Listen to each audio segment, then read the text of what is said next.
Olá, alunos, professores, pais que nos acompanham, tudo bem? Sou a professora Elaine, vou moderar a aula da professora Andreia. Vou fazer a minha autodescrição para vocês, audiodescrição. Então, eu sou branca, alta, cabelos cacheados na altura dos ombros. Hoje eu estou com uma blusa de linha, mangas compridas, gola alta, branca com listra cinza, uma calça preta e uma bota marrom. E o meu sinal é esse aqui, que representam aí os meus cachos quando meu cabelo está solto.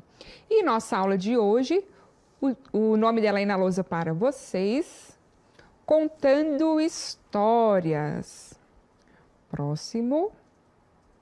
Objetivos: explorar o gênero textual conto popular e suas características, ler e interpretar contos africano e indígena, reconhecer a importância de se considerarem as condições de produção na escrita, o que também implica na escolha do léxico. Andreia? Olá, Elaine. Olá, alunos do 7º ano, professores. Então, como a Elaine falou, hoje é uma aula de contos populares, tá? E vocês vão perceber que alguma hora parece até que é um pouco fábula e parece que uma linha tênue entre os dois aí, certo? Então, vou fazer a minha descrição. Sou branca, estatura mediana, tenho cabelos compridos, hoje estão soltos, uso óculos, estou de blusa preta, calça preta, tênis preto e o meu sinal é esse aqui, certo? Quem que tá com a gente? Como chama essa moça de Libras? Elis? Cris, oi Cris. Oi Cris. Essa é nova, eu nunca tinha visto. Também não. Ou eu que não reparo, porque eu já falei, né? Se eu olhar para a câmera, eu não vejo mais nada. É só a câmera que eu fico vendo. Então, vamos lá. Orientações, então. Caro estudante, caso você esteja acessando esse material de forma independente, siga as orientações a seguir para um melhor aproveitamento. Então, faça uma leitura atenta dos textos e conceitos apresentados, anote as dificuldades e tire suas dúvidas com o professor ou então conosco na hora da interação. Aponte as relações estabelecidas com os outros componentes, relacione os conteúdos estudados com o seu cotidiano, com a sua comunidade. Próximo. Compartilhe e compare suas impressões com as de um colega. Aprofunde seus conhecimentos realizando pesquisas em sites, bibliotecas, grupos de estudos, etc. E responda às questões apresentadas. Então, vamos lá. Para a acolhida. Eu coloquei 2 acolhidas aí para vocês. Então, a primeira, ó. O que as imagens expressam? Nós temos 3 imagens aí. Em todas elas há um grupo de pessoas. Numa são 4 crianças, na outra são 3 crianças. Sempre a impressão de que nesse um grupo há 3 crianças sentadas e uma criança em pé. Então, representando que alguém esteja contando alguma coisa, né, Elaine? Na outra, há 3 crianças também. Parece uma imagem bem mais antiga, porque na primeira está colorida, na segunda já é só branco e preto. E parece que há uma folha grande, como se fosse um jornal, né? E elas também voltadas para essa folha. E na última, há um adulto, como se tivesse com um livro na mão, ou uma revista, né? Ou só uma folha, e 1, 2, 3, 4, 5, 6 crianças, né? Sentadas e uma está em pé, olhando para essa pessoa. Então, o que essas imagens expressam? Se é que eu conseguir dizer direito, né, descrever direito essas imagens, né, pensando naquelas pessoas que não estão podendo enxergar, acho que eu descrevi mais ou menos. É sempre um grupo de pessoas. Então, existe aí um papel, que deve ser um texto, ou então não há o texto, mas a expressão que a pessoa está fazendo é de que esteja contando algo, né? Então, o que as imagens expressam? E o próximo, você já participou de contação de histórias? Quem eram os contadores dessas histórias? Elaine, na sua época... Ó, gostou agora, né? Na sua época... Tá vendo? Em vez de eu falar na minha, eu falo na sua época, Elaine. Na sua época, Elaine, havia contação de histórias na escola? Quando você fez Funde 1, Funde 2? Sim, os meus professores ali da antiga 2ª série, 3ª série, eles contavam muitas histórias. Eu tinha uma professora, a professora Cláudia, que ela fazia um trabalho bem legal, assim, colocava a gente no chão, em rodas, aí colocava uma música ao fundo, ia contando histórias, tinha assim. Tá. Eu estou perguntando porque eu acho que quando nós vamos para o Fund 2, eu acho que isso diminui um pouco. Sim. Eu vou dizer para você que eu posso lembrar de contação de histórias no Fund 1, no Fund 2 não mais. Verdade. E nós pecamos em não contar, né, Elaine? Nós pecamos. Os alunos precisam ainda dessa contação de histórias, de estar em contato com essas histórias por meio da contação. Não só ele indo buscar o livro, isso também, mas nós vamos estimulá-los muito mais se começarmos a contar histórias para eles. Sim. Né? Acho que o professor do Fund 2 precisa pensar um pouco nisso, né? Se deixou isso um pouquinho de lado. Eles gostam ainda bastante. Gostam. Né? Eles gostam. Até a gente também, também, né? A gente gosta de alguém que faça isso, né? Que tem toda uma habilidade. E outra, fazendo, levando, contando as histórias para os alunos, nós também estamos, de alguma forma, mostrando como fazer. Sim. Né? E despertando essa habilidade neles também, fazendo com que eles depois, porque você pode fazer para eles e depois pedir para que cada grupo, né? Cada dupla ou cada grupo escolha uma história e faça essa contação. Sim. Né? Acho também legal, né? Então vamos lá. Contos populares, olha só. Ao lado da literatura, do pensamento intelectual letrado, correm as águas solitárias e poderosas da memória e da imaginação popular. O conto é um vértice de ângulo dessa memória e dessa imaginação. Então, é uma frase atribuída a Luiz da Câmara Cascudo. Então, prestem atenção, quando a gente fala de contos populares, por que eles são importantes para nós? Né? Os contos populares, eles nos fazem compreender outras culturas, ter acesso a outras culturas. Essas culturas vão trazer coisas relacionadas a comportamentos, a crenças, a ética, que muitas vezes não é do nosso tempo, né? Ou ficaram lá para trás, aliás, ficaram lá para trás e vão fazer com que nós entendamos o que acontece agora também. Né? Eu não sei se você lembra, Elaine, mas nós tivemos há pouco, sei lá, uns 2 meses, uma formação sobre os indígenas, né? Você estava nessa formação? Não. Em que foi dito que, por exemplo, para a gente, o máximo possível, não falar sobre lenda como se fosse alguma coisa que não existisse. Não, a lenda ela faz parte da cultura, sim, né, de uma determinada comunidade.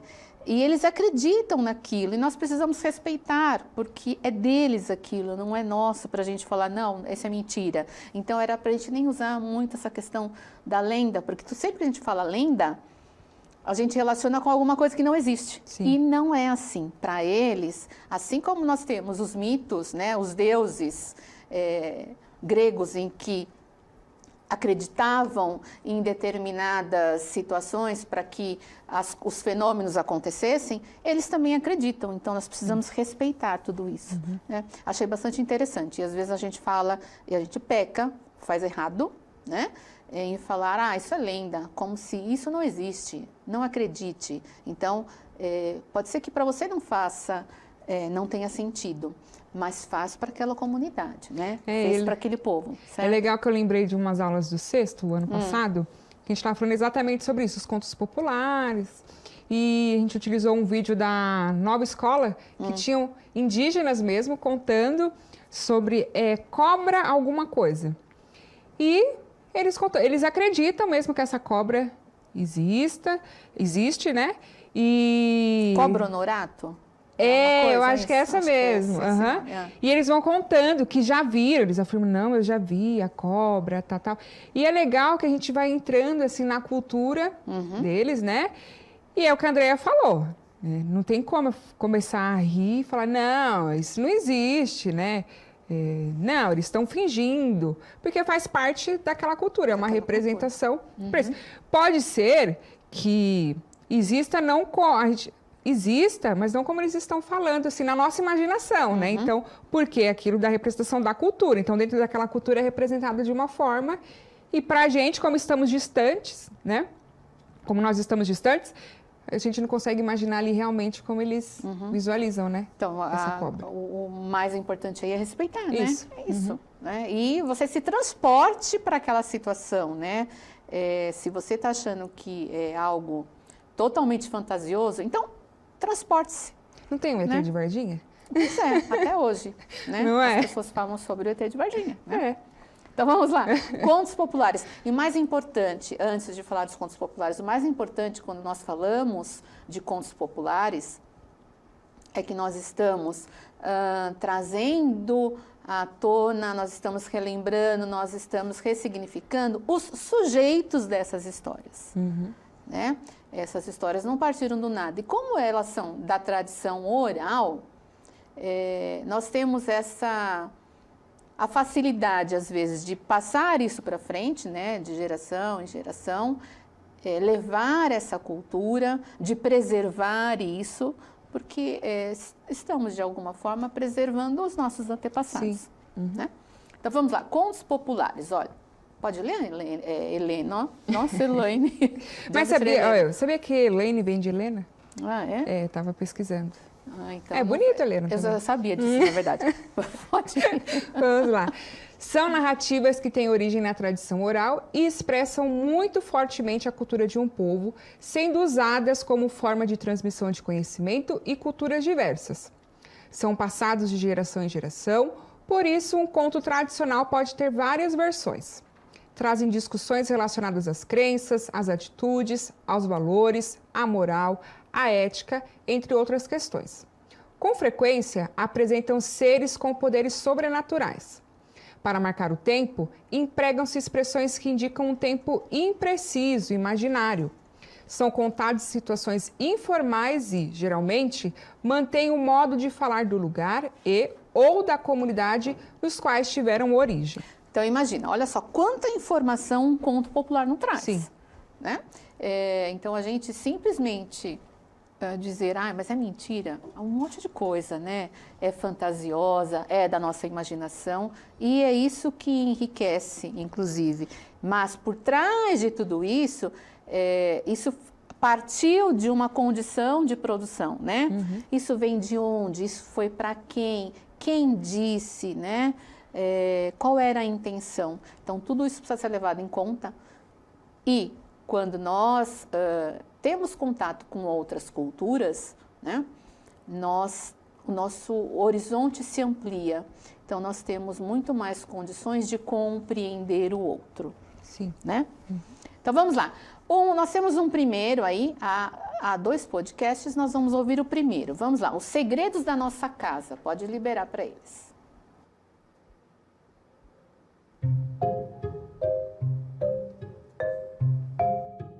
Texto 1. Os segredos da nossa casa. Certo dia, uma mulher estava na cozinha e, ao atiçar a fogueira, deixou cair cinza em cima do seu cão. O cão queixou-se. A senhora, por favor, não me queime. Ela ficou muito espantada. Um cão a falar. Até parecia mentira. Assustada, resolveu bater-lhe com o pau com que mexia a comida. Mas o pau também falou. O cão não me fez mal. Não quero bater-lhe. A senhora já não sabia o que fazer e resolveu contar às vizinhas o que se tinha passado com o cão e o pau. Mas quando ia sair de casa, a porta, com um ar zangado, avisou-a: não saias daqui e pense no que aconteceu. Os segredos da nossa casa não devem ser espalhados pelos vizinhos. A senhora percebeu o conselho da porta. Pensou que tudo começara porque tratara mal o seu cão. Então, pediu-lhe desculpa e repartiu o almoço com ele.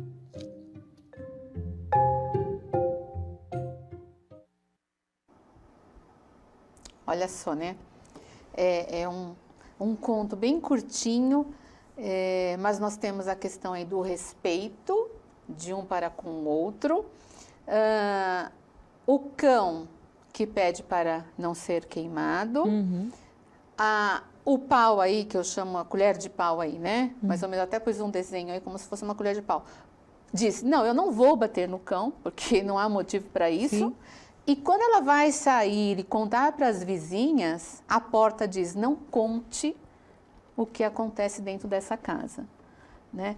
E eu tenho certeza que vocês já ouviram a mãe dizer para vocês, não é para contar nada para ninguém do que a gente falou aqui, né? Ou a mãe fala para você não contar na escola, e você conta, porque nós professores sabemos que vocês acabam contando tudo que vocês não podem contar, e não é por mal, mas é sem querer. A palavra nos delata, a gente acaba falando de uma coisa que não era para ter falado. E a mãe fica brava, com razão, porque eu sou mãe e também faço isso para minha filha.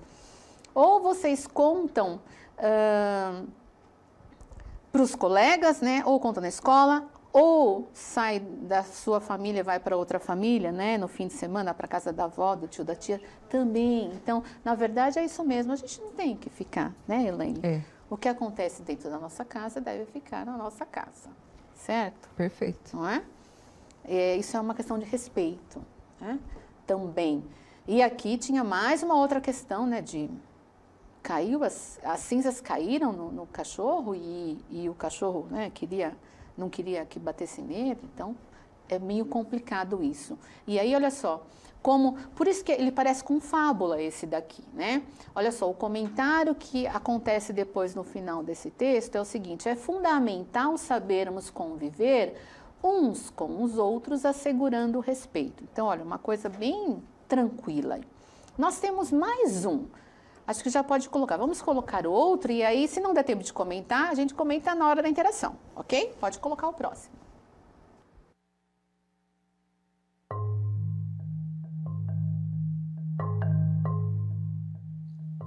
Texto 2. O céu ameaça a terra. Era muito antes dos avós dos meninos. Era no começo dos tempos. A humanidade esteve por um fio. Podia ser o fim do mundo. Nessa época, o céu ficava muito longe da terra. Mal dava para ver seu azul. Um dia, ouviu-se trovejar com um estrondo ensurdecedor. O céu começou a tremer e bem devagarinho foi caindo, caindo. Homens, mulheres e crianças mal conseguiam ficar em pé e fugiam apavorados para debaixo das árvores ou para dentro de tocas. Só coqueiros e mamoeiros seguravam o céu, servindo de esteios e impedindo de colar-se à terra. Talvez as pessoas, apesar do medo, estivessem experimentando tocar o céu com as mãos. Nisso, um menino de 5 anos pegou algumas penas de nambu, mauir na língua tupimondê, dos índios icolens, e fez flechas. Crianças dos icolens não podem comer essa espécie de nambu, senão ficam aleijadas. Era um nambu redondinho, como a abóbada celeste. O céu era duríssimo, mas o menino esperto atirou suas flechas adornadas com plumas de mauir. Espanto e alívio. A cada flechada do garotinho, o céu subia um bom pedaço. Foram 3, até o céu ficar como é hoje. Em muitos outros povos indígenas do Brasil e do mundo, há narrativas parecidas ou diferentes sobre o mesmo assunto. Fazem-nos pensar por que céu e terra estão separados agora. O povo Tupari, de Rondônia, por exemplo, conta que era a árvore do amendoim que segurava o céu. Bem antigamente, dizem, o amendoim crescia em árvore em vez de ser planta rasteira. Antes de o céu subir para bem longe, os icolens podiam deixar a terra e ir morar no alto. Iam sempre que ficavam aborrecidos com alguém ou brigavam entre si, e subiam por uma escada de cipó. Gorá, o criador da humanidade, cansou de ver tanta gente indo embora e cortou o cipó, para a terra não se esvaziar demais.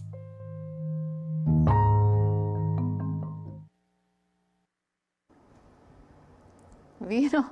Mais um. Esse daí é daqueles contos que vocês certamente falaram, mas professora, a gente fez uma outro dia, né, que um aluno falou, mas professora, como que conseguia tocar o céu? São coisas da cultura de uma determinada comunidade indígena, que talvez a gente não vá conseguir se transportar para isso, né? Mas são coisas deles, nós vamos respeitar, certo? E vamos chamar a vinheta para a nossa interação também. Até daqui a pouco.